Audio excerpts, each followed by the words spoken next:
Hey, look, here we are. What is this thing? I'll tell you what this thing is. This thing is show and tell. It's us, Adafruit, and we're here for showing things and telling things. And we have a whole bunch of exciting, great, stupendous, wonderful, terrific guests with amazing projects to show.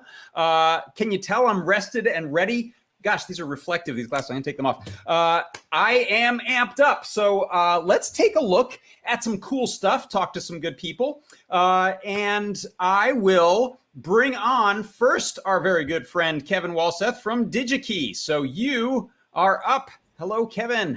Hey, JP, how you doing? And the rest of the Adafruit community. Doing great, thank you. So what's new? So what's new? You know, we're ticking away here at Digi-Key. We're still shipping packages.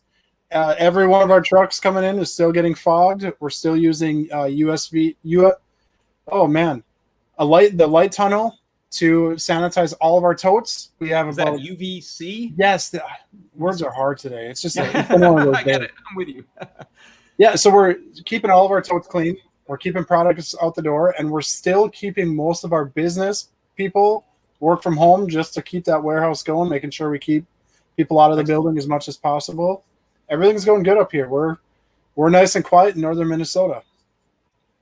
Glad to hear that. So speaking of northern Minnesota, we do have a work from home intern. Usually our interns would be with us in the office, but due to the current situation, our intern from University of Minnesota Duluth, Grace, is working from home in Minneapolis. So we're going to bring her on. She's been working on a project, so we'll let her talk a little bit about what she's going on. So if you want to bring on Grace, there she is. Hi, everybody. Thanks for having me, JP. It's good to see you. So I'm going to let Grace talk about the project, but basically what it is we've taken a project previously done on Adafruit and revamped it to make it even better using Adafruit IO. So Grace, why don't you tell us a little bit about what you did? Yeah, so originally this Digi-Key development kit was made for Digi-Key's IoT, and so I just transferred it over to Atmosphere as well as Adafruit IO. So it just works the same, but instead of uploading with an IoT, you have to write a code with Arduino and upload it to the board. So I have it right here. And I'm in northern Minnesota in Thief River Falls with an iPad, and I'm going to control Grace's little house. I'm going to turn it on, hit the little button, and we're going to wait a couple seconds. There's the light. You can see her room is extremely warm. It looks like it's 89 degrees, 31% humidity. Let's see if I can turn that light off. Sometimes it takes a moment. There it goes. And we do have a door indicator. There's a little door on it. If she opens the door, it's going to... The alarm's going to go off, and it hits the door sensor. Yep. So that's pretty cool. It's pretty cool how you can use Adafruit IO to control things, obviously, over the web. It's a really robust platform, and Adafruit for working on it. And she has a fan in there trying to cool off her room, and it's not working, I don't think. The fan's attacking the house.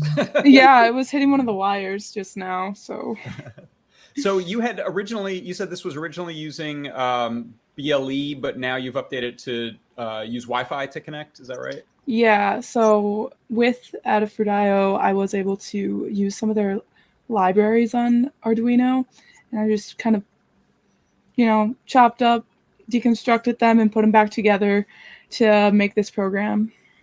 That's excellent. Very cool.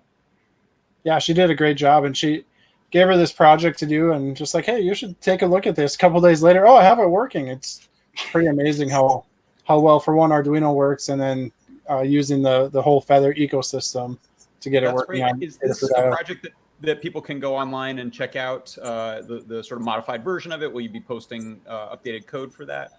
Yes. Grace, go ahead. I don't need so the guidebook or guide page, I guess, is now live on maker.io for Digi-Key. And I'll update it if there's any bugs. So I'll look at that probably whenever anybody has any comments. Yeah, so go check out maker.io, and it should be one of the newest projects on there. Like I said, she did a great job. There's also a lot of other cool Adafruit projects on that site.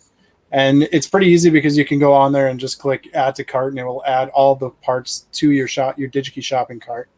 Oh, that's great. Yep. Yeah. Great. Well, thank you, Grace, for showing the project. That sounds very cool. And thank you, Kevin, for coming on as well. We'll see you guys next time around. I hope you bring some projects on. All right, thank you. We hope everybody safe and happy holiday weekend. Thank you so much. All right, we'll see you guys. Take care. Bye. All right, very cool stuff.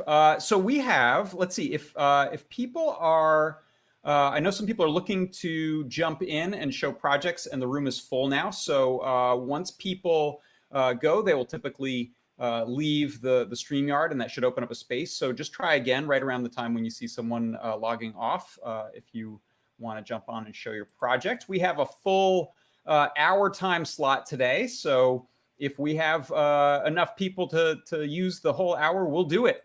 So let's see. With that said, how about we'll bring on Paint Your Dragon. And one of the fun things is that I have no idea what most people are showing today. So this will be a mystery.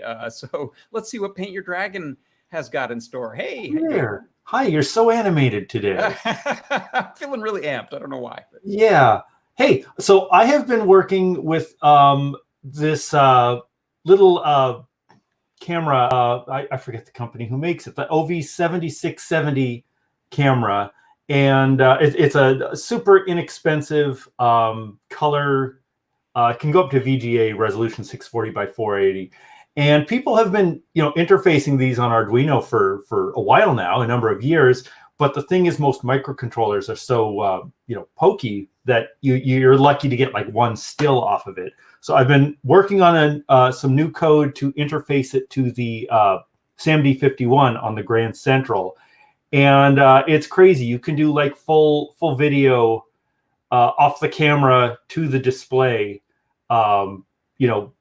real time. It's nuts. Wow, that is bonkers. Yeah, that you're getting that kind of throughput on that with no like tearing or anything like that. There is a little bit of tearing, but that's actually between the SPI and the screen. That's not a camera problem. Right, not camera. But we can get full video off of it. It's just you only have enough RAM for maybe one frame. So we'll probably be working at a lower resolution in the end. I think Lamore wanted to use this for we have all the machine learning stuff that maybe we'll be able to do some kind of basic object recognition. Would be really interesting. I have no idea, but I think that's the end goal. Though personally, for me, the lens is adjustable on this. It's threaded, and you can change the focus. And of course, I'm obsessed with. My idea is I want to try doing eye tracking with it because I like creature stuff with eyes, right? Sure. So you could have a performer and some kind of creature with the eyeball in it. But anyway, step one is getting the video off the camera, processing it in real time. That's exciting. So not to jump ahead too much, but yeah, with the notion of being able to selectively focus it, are you thinking of putting a camera facing a performer inside of a monster costume and watching eye position, maybe? Something like that. Yeah, we'll see. I don't. It's just ideas at this point, but really interesting. Getting the video off the camera is working, and I'm very happy with that. And is this going to be Arduino code that is accomplishing this? How are you? Step one, is going to be an Arduino library, kind of like the Matrix library that we did. Start with Arduino, and then when we have it working there's almost certainly going to be something for CircuitPython following that. Oh, that's exciting. Yeah. Very cool. So thank you so much for bringing that by. Exciting to see. I know you've been talking about this, but this is the first time I think I've seen a demo of that kind of video. I've been working on it for weeks. It's just that I keep running into these walls, and it's like finally I got it. It's running. It's solid. I leave it running overnight. I come back in the morning. It's still running. It hasn't crashed. So I'm pretty excited about it. That's terrific. And the interface to it, you said, is it SPI that it's the screen? The camera has it's a parallel 8-bit interface, and there's a special peripheral on the SAMD51 for talking to that. Okay. Very quickly, and then the display here is SPI, which we're like overclocking crazy 50 megahertz stuff.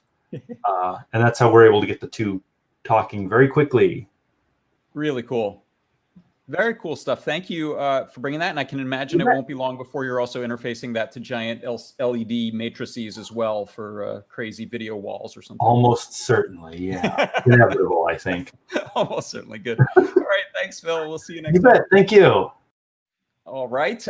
See, going in order of who I've got up on my screen here, I have Scott and Scott's screen. So that's a little preparation for you to get ready and compose yourself. And there's Scott. Hello. I think that would be the singularity when you get both the buttery smooth camera stuff and the RGB matrix stuff all together in one. Yeah, and eyeballs. And eyeballs, of course. It's an intersection of Philness. Yeah. So what's going on with you today? I wrapped up the bus IO stuff. It's almost done for ESP32S2. So we'll be able to do SPI, iSquared-C, and UART, which is super exciting. And the next thing on my list is Wi-Fi, because, it's a Wi-Fi chip. People would be missing that. So I've started poking around at our libraries, and I've been kind of trying to do two things. One, make it more memory efficient. So Adafruit requests in particular that folks may have used with like the Pi portal or the Airlift stuff. I want to reduce the peak memory usage if you do like a request. So for example, if you're loading a big JSON thing, you shouldn't have to have the whole JSON file before we start making it into the individual bits. Yeah. And then the other thing I wanted to do is make sure that our APIs are the same as CPython. And the way that I'm doing that, if you show my terminal here, is I'm taking Adafruit requests and I'm doing I'm making examples that run on CPython. So I can test the Adafruit request library on CPython, and then I can use it with CPython's normal socket. So this is just an example that does a bunch of just test fetches from different things. And one of the things that we have in our socket implementation right now that we don't want to have in the future is a read line function, which is its job is to look to the end of the line and parse it up. And I've re-implemented that in a way that we have a bunch of small chunks that we hold on to individually until we have a full line. So what I've been doing is I can just run this example. And what you can see here is that I'm currently printing out the chunks that I'm loading stuff in. But it is working when it comes to HTTP. And I'm still poking the HTTPS stuff, but making progress there.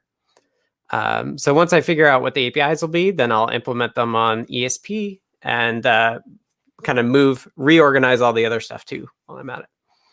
Excellent. Oh, good. Well, thank you for bringing that on. And if people want to watch this happening in real time, you've been doing live streams. Do you have one coming up this week? Yeah, I'm planning on live streaming on Friday. I think there might be house cleaners here while I'm doing it, so it might be a bit noisy. But I'll just lock myself into the room like I normally do. But yeah, I think I'll do Friday at 2 p.m. Pacific, which is my normal time. If I choose to take Friday off, then I do it on Thursday after your shows at 3 p.m. But this week, the plan is Friday, and we could probably start getting into actually doing some of the Wi-Fi stuff. Awesome. Very cool. Exciting. Thank you for what you're doing. It makes life easier for the people who are going to want to make projects with it later, like me. So yeah, I think the ESPS2 is going to be a really interesting chip as it as all of our software support matures. As we add, make sure it's high speed, make sure it can do kind of low power, make sure it can take advantage of external RAM. Be really interesting. The native. What's the DAC situation on that one? I've never looked. I don't think it's very good. I think there is one, but I don't think it's very good. I haven't looked at it yet, so I don't know. Right on. But that might be the weakest part, actually. We'll see. Got it. Okay, but good. We could do I2S, and then you could put a DAC on it. That was good. Excellent. All right. Well, thank you, and thanks for bringing that on. And people can look forward to more on Friday.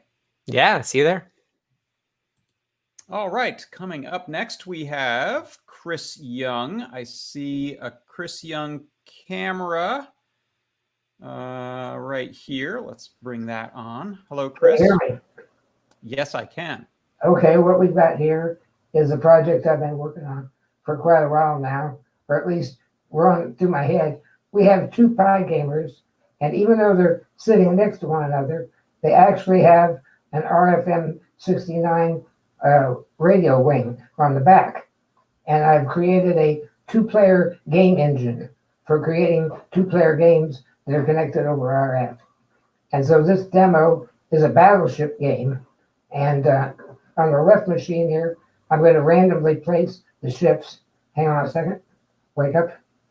Press alpha. Press enter.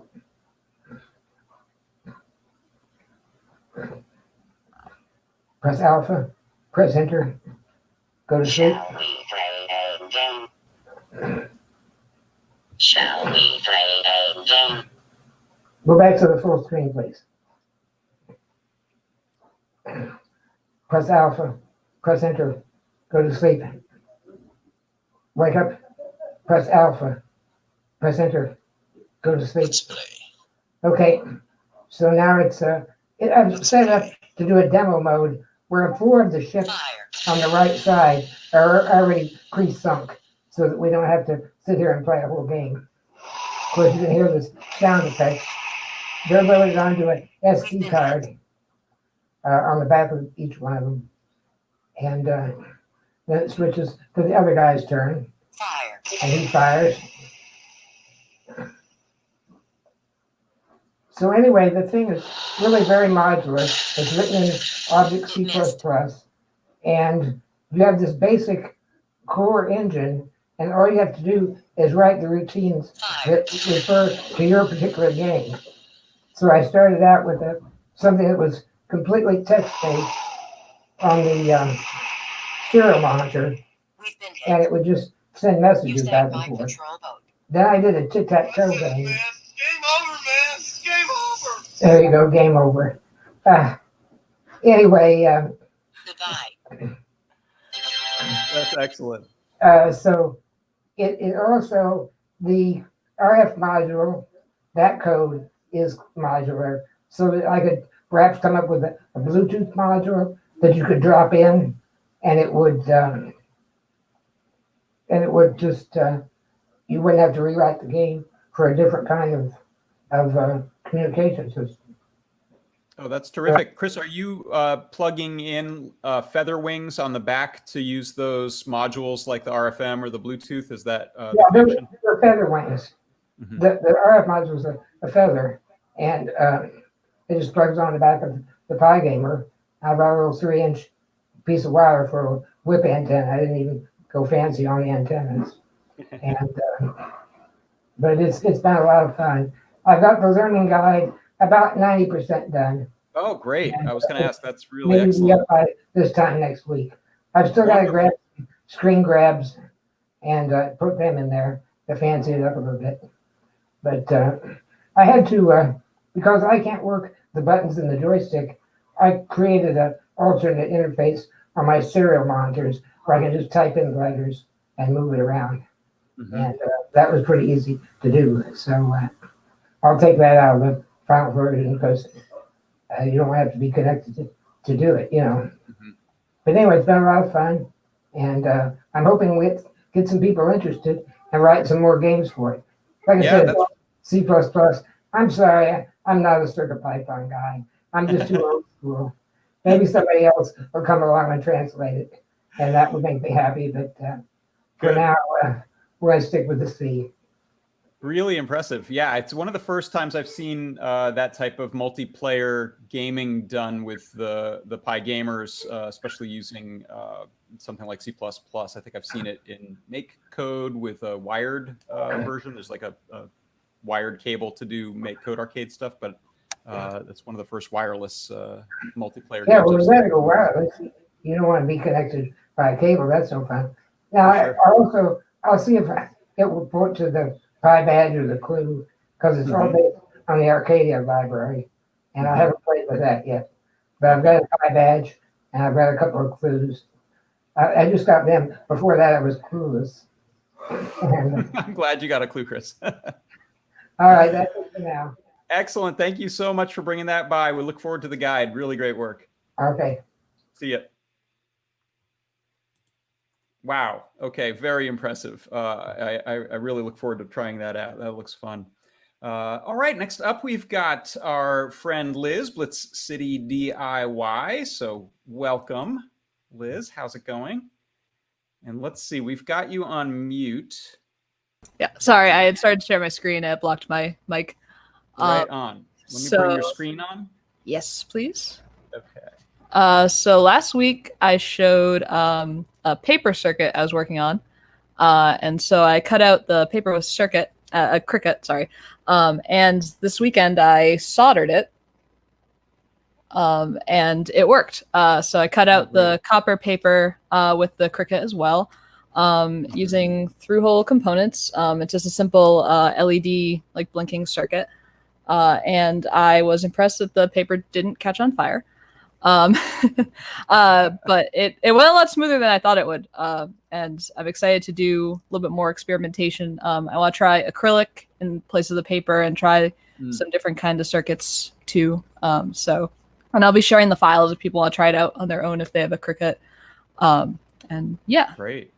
Yeah. So you're starting out with a piece of adhesive copper foil and feeding that into your Cricut machine to cut? Yeah, exactly. I'm taking the DXF file out of Eagle, converting that to an SVG, and then bringing it into the Cricut design space with a little cleanup. You can cut it out. So I make it so that it's just cutting out the traces on the copper, and then on the paper, it's cutting the board outline. It's also drawing with a pen the traces and the component placement, and then it's also cutting out the holes for the components too. And I used this fun tool to poke the holes from the paper into the foil, because the foil was a little bit too fine to cut it with the Cricut. It was kind of peeling up. So using this, you can just get it through. So yeah. Oh, it's really cool. Thanks. Yeah, I'm excited. It's also I hadn't looked a lot at Chibitronic stuff, but they're doing like really insane like papercraft things with electronics, and so I think it's really like I'd love to see more people explore that space, because it's some really cool stuff out there. That's terrific. Yeah, so you're thinking of acrylic as well, where you could do maybe some see-through circuits, which would be fun. Yeah, definitely. I think with that too, you can maybe experiment with like double-sided circuits too, where you have both sides of the board. Oh, that's excellent. Very cool. And you know what? Something I've never really played much with is those silver conductive pens, but I wonder if you could lay down tracks to kind of pour paint pen stuff into to that would be kind of grooves. That would be really cool. Yeah. I think there's a whole world of possibilities with this. Yeah. Yeah. Oh, that's terrific. I'd love to try this one out. My daughter has a Cricut, and we use it for craft stuff, but we haven't done any electronics with it. So I'm glad you're bringing a new use to it to the world. So thank you. Yeah, no problem. Cool. Very cool. Okay. Well, we'll see you the next time. Cool. Have a good one. All right. Let's see. Next up, we have Bruce. Hello, Bruce. Hello.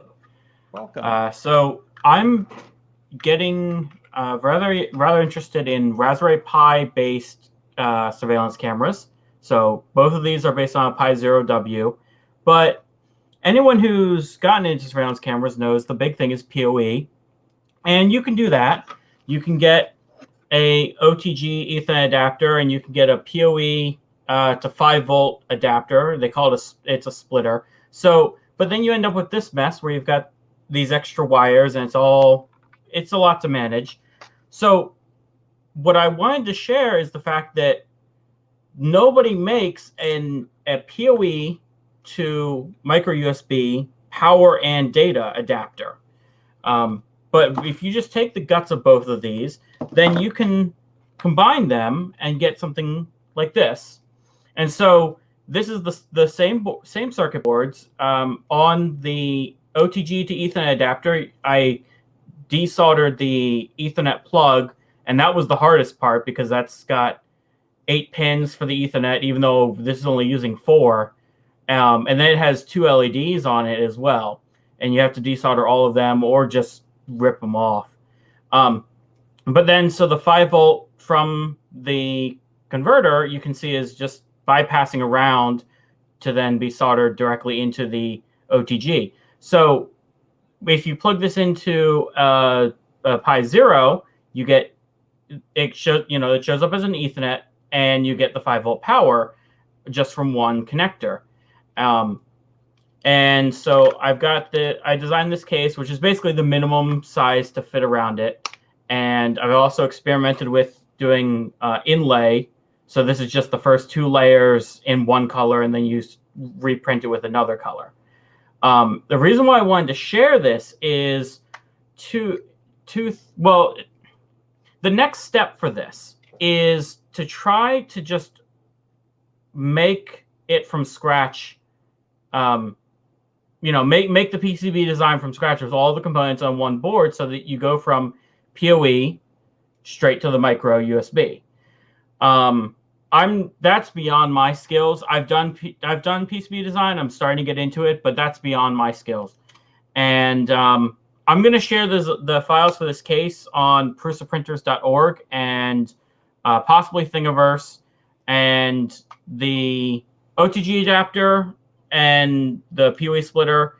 They seem to be fairly normal components. I mean, I've been able to order them several times through Amazon, and so I'll link those from where I post the files. But I'm hoping that someone takes an interest in this and is willing to help me out with just combining these into a single thing. It's not necessarily cost effective. If you want a PoE camera, just buy a PoE camera. But this gives you a lot more flexibility and control. Very cool. Nice way to make the thing you wanted, even though the rest of the world wasn't there yet. So yeah, hopefully someone will get inspired and maybe make the device you're looking for. But that's exciting that you've got it built yourself. And so to clarify, you've got power over internet as well as Ethernet going over that, which normally is 2 separate things, right? Right. So if you do it, the non-modding way, you have 2 different devices.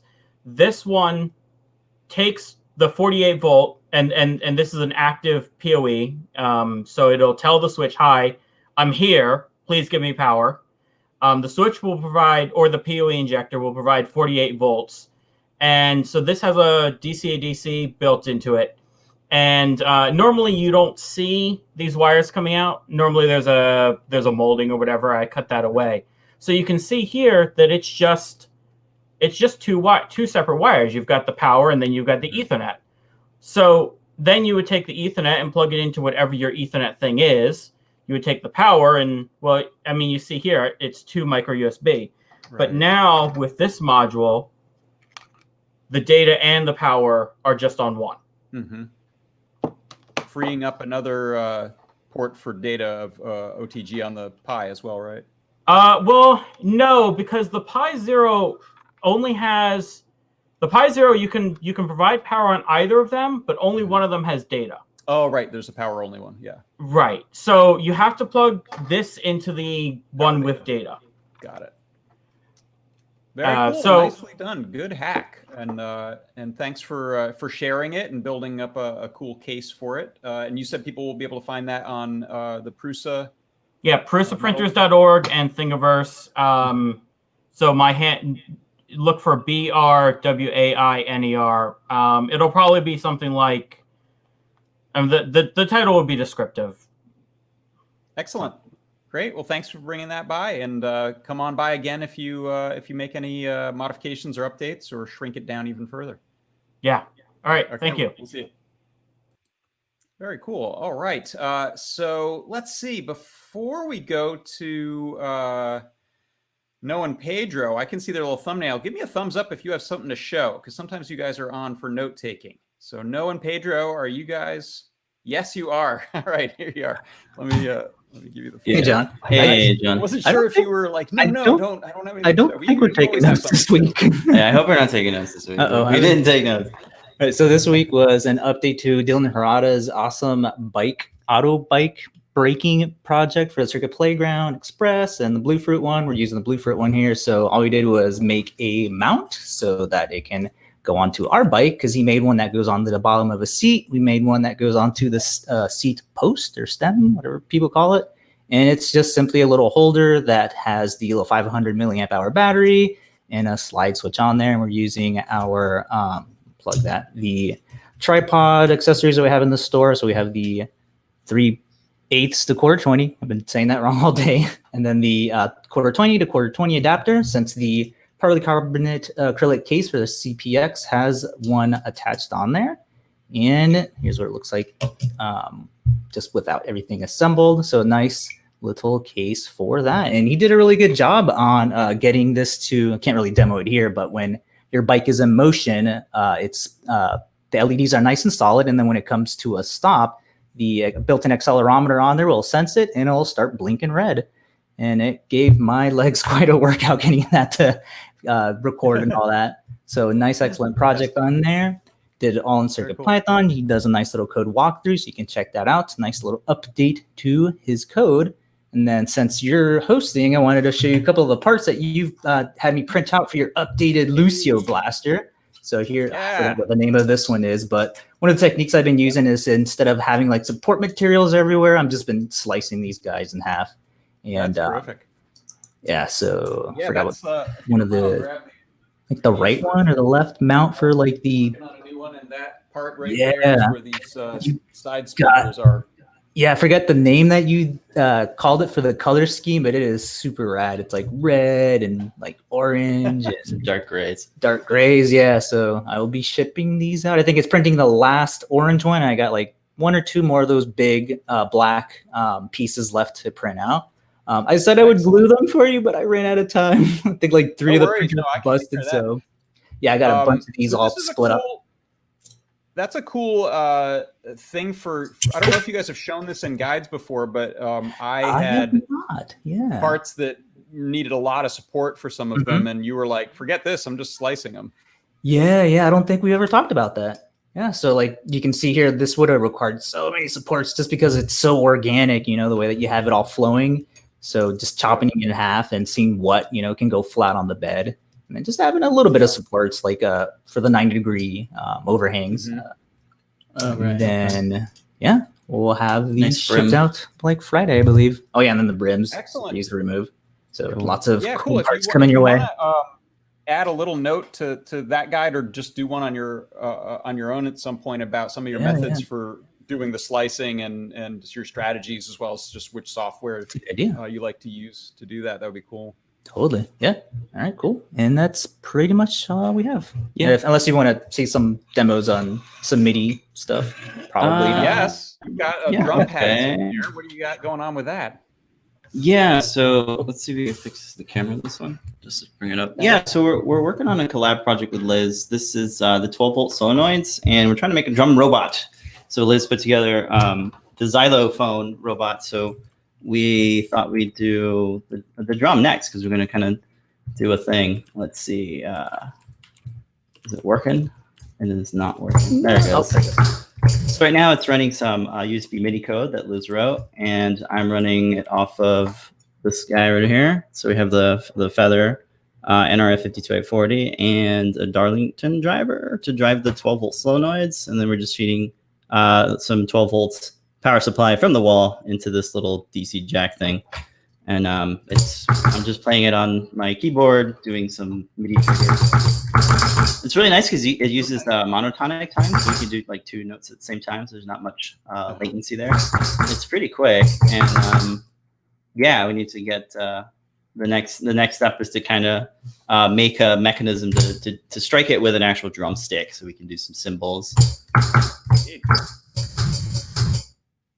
Very cool. I also like your use of the 80-20 aluminum as a foundation. For hanging. Yes, that's right. This 2020, I think. Yeah, 2020. And it was pretty much like the same setup that we did for the Xylo Pi, just a little bit different because they're bigger solenoids, right? Yeah, those are fun. So that's what we have. So. Very nice. Good. Well, we're looking forward to seeing that as it evolves and in your collaboration with Liz. That'll be very cool. Yeah. Well, thanks. And then plug for 3D Hangouts happened earlier today. We do a whole hour of design stuff. You can see a lot of the progress and code walkthroughs on all these projects. Cool. Excellent. Good. Hey, all right. Well, thanks, John. Thanks, John. Bye. Appreciate it. We'll see you next time. All right. Next up, we have, let's see, what's our time looking like? We're pretty good on time. So we'll bring Tim on and see what Tim is up to. Hey, Tim. Hey, so last week I was sharing a little bit with a vacuum tube radio I was working on, and working on vacuum tubes is new to me, so that's an excuse to get more test equipment. So I bought this vacuum tube tester, which, if you can see up close, is actually a oh, where is it? Somewhere. There we go at the top. It's a Heath kit. So they were kind of fading out when I was a kid, but in some ways they were like the proto version of a lot of the of Adafruit, a lot of the maker community selling electronics kits. So the heart of this thing is actually a transformer that has about 13 taps in one of the secondaries to get the different filament voltages for the tubes. The rest of the circuit is pretty simple. So I just had to replace some out of tolerance resistors and things, and then fire it up, and there was no smoke or flame. But basically, you plug in a tube, you use this this little wheel here to kind of dial up, which tube you're using, and set the dials and switches appropriately, and then test it. And it can tell you basically if the tube is good, sort of weak, or bad. So more test equipment to use a very short period of time or very briefly, and then spend most of its time on the shelf where I don't have space. Well, I got to say, it's a pretty cool looking machine, and I think you'll get much joy out of it even when you're not using it, I'm going to suspect. There you go. Thanks. Well, good. We'd love to see a demo of it sometime, maybe once you get rolling. There we with go. It and once I figure out how to use it consistently. That'll be a fun project. Good. Come on and show us. Great. We'll do. Thanks. All right. See you. Okay. Next up, we have John O. Get John O on here. Hey, John. Hey, good day. Is my volume okay? Sounds very good. All right, excellent. I've got two things to show off today. They're sort of related. The first one, John, I want to thank you personally for this one, because this is completely based upon something you did a couple years ago. This is the quick and easy lightsaber. Ah, excellent. We're talking the protective tube for fluorescent lights, a bit of plumbing, and hiding in here is a battery and a gemma and a really chunky outboard switch. Can't see it. Yeah, it's coming, Chris. And then just some simple code. There's a whole backstory. I won't bore you guys and take up a bunch of time about it, but basically I went to the Disney Halloween party a couple years ago, and they have lots of rules about what you can and cannot bring with you. And I didn't want to bring one of my other lightsabers with me, just in case they would tell me you got to store it or you got to take it back to your hotel. And I figured if they didn't like this, I could just strip the electronics out of it, which are the actual important part. The rest of this costs. This was discount at a going out of business sale for like $2. It's the and this is only like $3. lightsaber. So the entire thing is disposable. It's held together with black duct tape and USB wires, and there's alligator clips inside from the gemma to the LED strip. And yet at night at Disneyland, it probably looks just as amazing as any lightsaber. So. I had people asking me about it, and I'm telling them that it's basically a pile of junk strung together, and they'd go, "No, it looks amazing." And I'd be like going, "It's bent. It's got tape on the tip rather than a clear tip." Very cool. But the thing that I'm actually signed on to show you guys is this started out duplicating an Adam Savage one-day build. So if you want to switch to my shared screen, I got photos because doing it during the day would be a pain. Is I built essentially a sword rack for my lightsabers. Only I wasn't going to just stay simple with it being a set of a rack for them. Okay, this is for Adam. You can never have too many clamps, and I don't have enough clamps. Trying to hold it together. I had problems with the soldering because I'm using 4mm wide LED strips to fit, because it turned out I had the wrong material for the frame. I thought I had 3/4, I only had 5/8. So it was like, oops. But on the back is a Circuit Playground Express. I'm going to take some copper foil and put those to the edge so you can just touch the edge of the frame and change the colors. And I want to thank you for yesterday or day before's Make Code session, because I could not get a, skip past this one, but this is it before I got the poster and all my lightsabers lit up. And then this is where it's living right now. And then so you can be light side and have blue, or you can be dark side and have red. That's really cool. I could not get the code to work to do marquee lighting around it. I'm not that good in Make Code yet, so I'm going to rerun your session and figure out how to take what you did in that session just a day or two ago and turn that into it. Great. And then this is it in blue with all the sabers on it. I got space for one more, which we have one in storage. And yeah, oh, no, I've overrun the end of my slideshow. Never mind. Really That was cool. a real That's mess up when I was building it. I don't know how many individual pixels I lost trying to make it work, because I could not find my good soldering iron to get the tabs together, because I need to put 2 strips around it. But really nicely done. That looks cool. And yeah, well, that's exciting that you're able to go back and check that Make Code session to see if that helps out with your marquee lighting. And you can also post in like on our Discord or on our forums if you have questions, and we can. That's what I figure I'm going to do. I'll review it. You had the walking LEDs as part of it, so right. I figure I can turn that into moving like sets of 4 at a time around it and space them out. Very cool. Awesome. Right. It's just Lightsaberville over there. Thanks for coming on, John, and showing us the different projects. Really nice. All right. Thank you. Thanks a lot. All right. Next up, we have Inspired Chaos. Thanks for being patient. We'll bring you on right now. Hey, how you doing? Good, good, good. How you doing, John?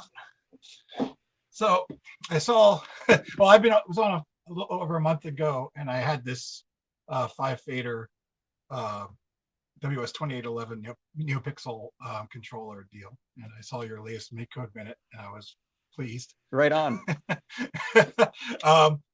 And since then, my project continues, and I went and decided to adopt another person's product, which is a Teensy-based audio response animation tool, like a website called diode.dev. They sell on, anyway, I'm really proud of this box because I just finished physically making this thing. This is the housing for it. It's the Blorgan. Blorgan is the name I call my light controllers, blinking light organ sort of thing. And yeah, as you can see, I've got the Neo Trellis in there, which is like, yeah, I've got an LCD, and then all these crazy inputs. You know, I've got like a crossfader. This is a big selector switch for changing modes. This is a digital encoder. We got the microphone up here and of course, has direct audio into. Oh, joystick. Of course, we got the Adafruit joystick, Adafruit joystick down there. So I just wanted to show this off because all my sweat has gone into this making. That's the box. awesome. That thing has everything. It has so many inputs. It's fantastic. And so it's not wired yet. So I've got, but the brains work. See, the brains are made to be controlled by an ESP32 with a web app. So I do have a functional show, but my box isn't, my housing isn't really controlling it yet. so I could show a little bit of what the screen looks like. Which, oh, can I get it over there? Oh, I think you can see it. So it's right now showing an American flag animation I made, and then it's got these audio responsive modes that kick in depending on the music that's going on. So a good bit of complexity was inherited there. Did you lose me? We got you, but you are sideways. There you're back. Okay, so so now I'm nose deep in learning about I2C because I'm using I2C for, of course, the new Trellis and the LCD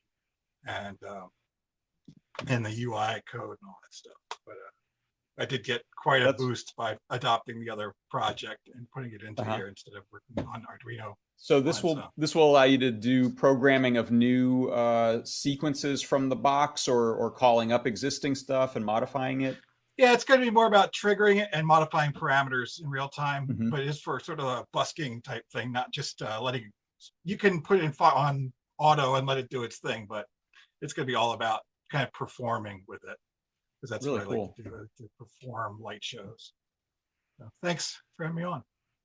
Yeah, that's great. Thank you so much for bringing that. Really impressive. I love a cool and unique handmade UI, and you've done a really nice job with that. Yeah, cigar box power, man. You're right on. Who needs a 3D printer? This only took me 3 weeks to carve out. That's right. Very good. Thanks. Bye-bye. All right, and we have just about 3 more people ready to show and tell some stuff. So we'll bring on Christopher next. Hey, Christopher. Hey, JP. It's an honor to be here. Nice to have you. What's happening? What have you got to show us today? Well, so these are the same panels that you used. This is the big 6mm pitch. Oh, yeah. And I have 6 of these guys to make a 128 by 96 display. And awesome. They have the magnetic standoff posts, so those fit nicely with the braces on the frame. It holds them right there. And of course, thanks to your recommendation, here's a piece of plastic from Osh Park. Not Osh Park, they're the ones that did the center board, from Tap Plastics. So that's a really good find there. There's a Raspberry Pi back there, and I'm using the Henner Zeller board to drive the display. And let's get it going.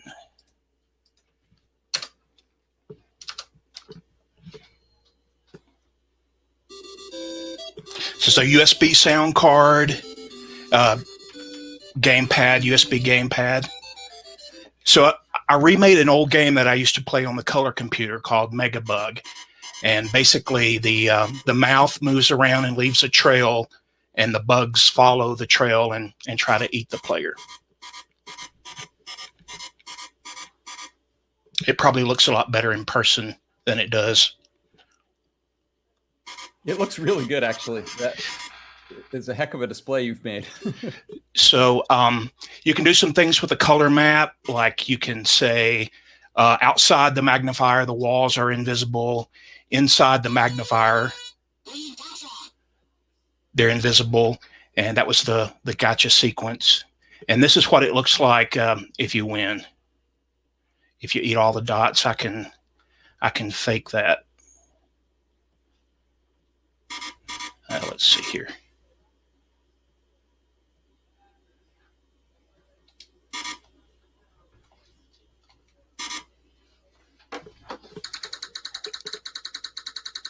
So there you go. Thanks for the tip on the displays and for the Tap Plastics. I had really good luck with Tap Plastics ordering that from across the country.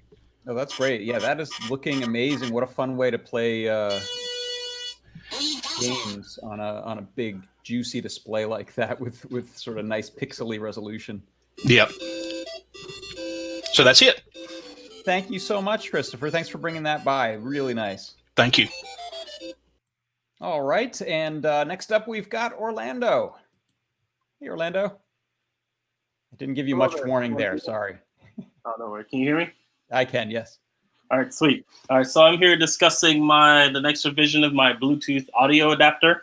So a couple weeks ago, I said I was sort of making a Bluetooth audio module, working with a Bluetooth audio module because of a class that I'm teaching. And so I wanted to make a little test board because my car does not have Bluetooth. It does have an aux cable, but I have an iPhone 7, which has a lightning connector. And I really hate those aux to lightning lightning connector adapters. The ones I've had just break a lot and I lose them a lot. So since I was toggling around with Bluetooth audio a bit, I figured why not just make a Bluetooth adapter and see how well it works.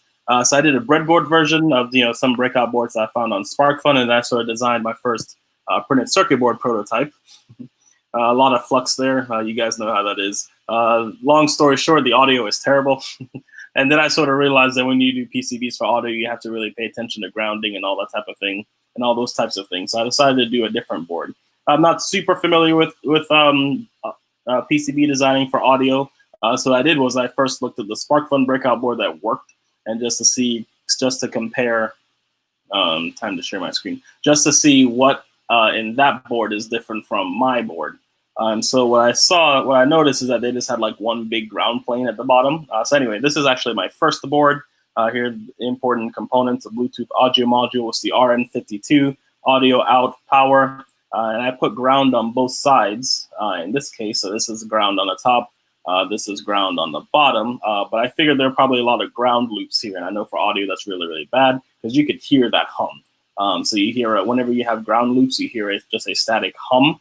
I don't know if it was 50 hertz or whatever. It's apparently supposed to be 50 hertz. I didn't actually measure it, so I don't know what frequency it was. And I've been told that that's due to different ground loops. So I figured if I had a much, much bigger ground plane that's sort of continuous, and this is the second version of it, so the ground is lit up and the ground is just on the bottom, not the top. You can see that it's basically just one full ground plane. I'm actually changed it from this picture so it looks more like this. It's exactly one big ground plane, pretty uninterrupted, not broken up. So I'm hoping that works out a lot better. So I'm just trying to work on my little Bluetooth module here, audio module, and so we'll see. I just sent this off to SparkFun a couple days ago, not SparkFun, sorry, OshPark a couple days ago. So when it comes back in a couple weeks, I'll give it a go. Good. Oh, it's exciting. Good luck with that, and good luck with stomping out the audio hum. Everyone always tells me that it's a sort of dark art trying to figure out some of these audio noise issues in these circuits. Okay, cool. I'll look into it. Someone in the Discord said I need to do some via stitching to make the ground the same resistance on both sides or something like that. So I need to look into that as well. Good. Well, keep us posted as you get the new board in and iterate on it. Yes, sir. Thank you. All right. Thanks, Orlando. Take care. You too. And we have a very special Colin to bring on. Colin will be our last guest today. So take it away, Colin. Hi, John.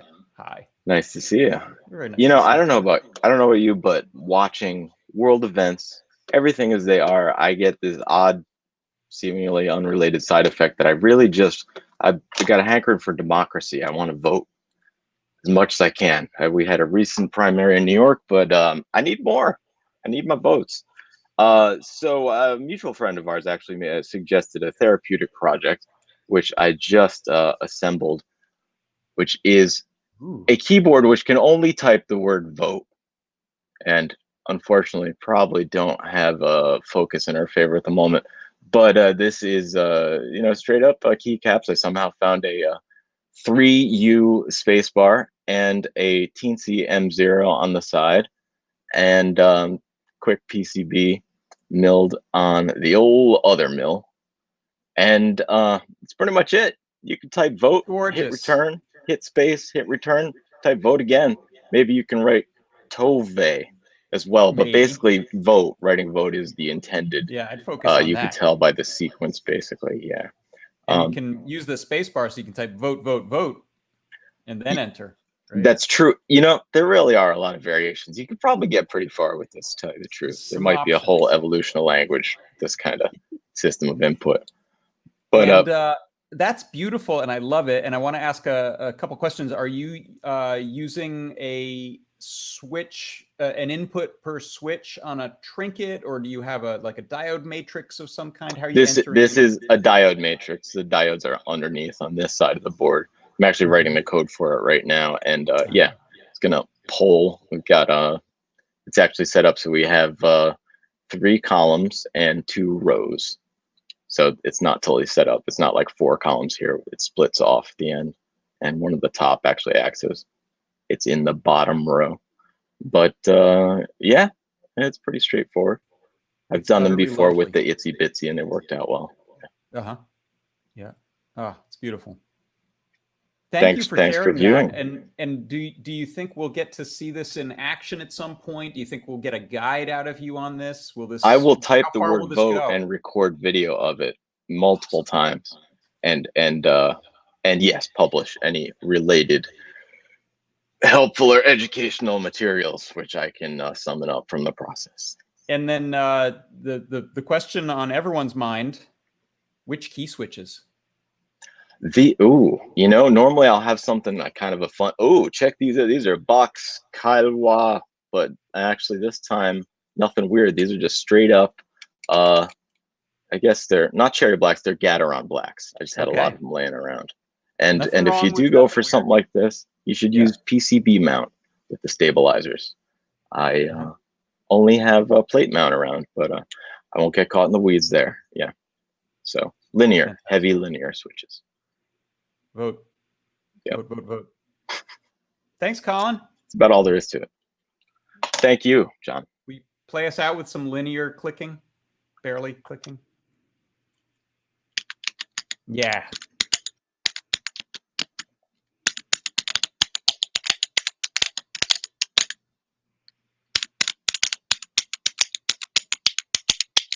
You're supposed to cut me off at some point. I can't stop you. Too important. We have 3 more minutes, so I'm good.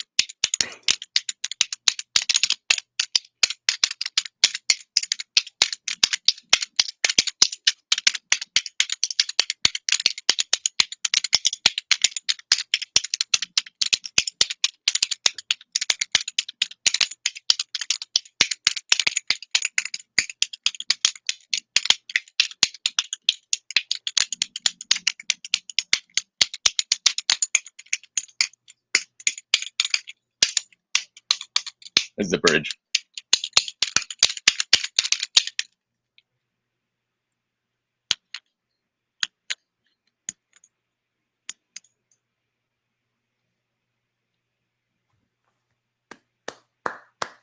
Yeah. Thanks for just giving me my artistic pause there. I appreciate it.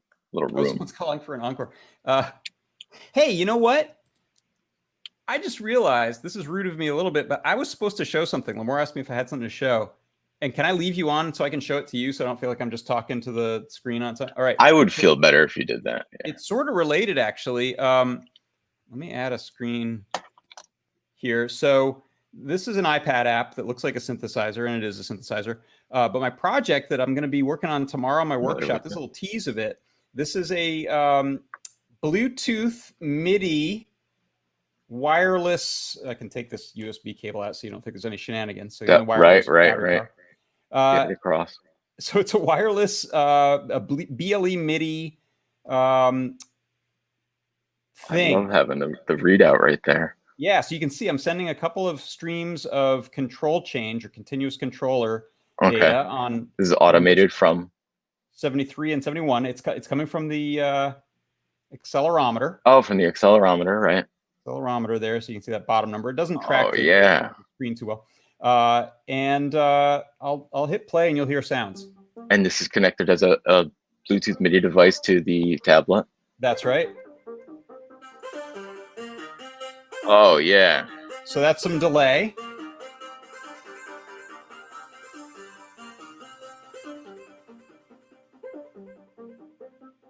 And that's some filter. Oh, this is great.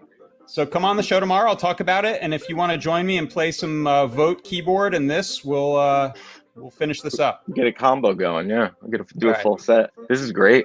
I have some ideas of how I could use this. Yeah. Cool. All right. Well, that's it. We're out of time, and I think Ask an Engineer is next. So thanks all for joining us, and we'll see you on the next thing. Bye. Later. Bye, Colin.